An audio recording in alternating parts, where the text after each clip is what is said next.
ম্যাচে হারের পর জয় ফিরল হামজার শেফিল্ড ইউনাইটেড।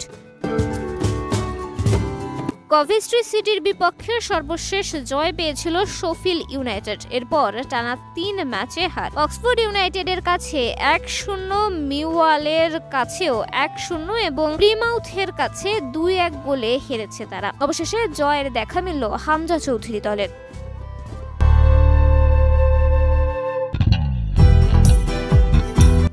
শুক্রবার রাতে কার্ডিফ সিটিকে তারা হারিয়েছে ২-০ গোলের ব্যবধানে। সামাজিক যোগাযোগ মাধ্যমে ছড়িয়ে পড়া একটি ভিডিওতে দেখা যাচ্ছে কার্ডিফের এক ফুটবলার একেবারে ফাঁকায় একটি বল পেয়ে গেছিল। সামনে গোলরক্ষক ছাড়া আর কেউ নেই।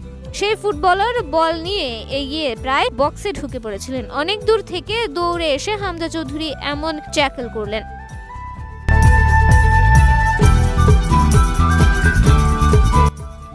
যাতে পেনাল্টি না হয় এবং দলকে গোল থেকে বাঁচাতে পারেন। দুটোতেই সফল হামজা। শেফিল্ডের হয়ে এই ম্যাচে গোল করেন ৩৩তম মিনিটে গুস্তাভো হ্যামার ও ৮৭তম মিনিটে বেন ব্রেরেটনের দিয়াজ গোল করে শেফিল্ডের জয় নিশ্চিত করেন। এ জয়ে ৪৩ ম্যাচ শেষে ৮৬ পয়েন্ট নিয়ে ইংলিশ লিগ চ্যাম্পিয়নশিপে তৃতীয় স্থানে অবস্থান করেছে শেফিল্ড ইউনাইটেড।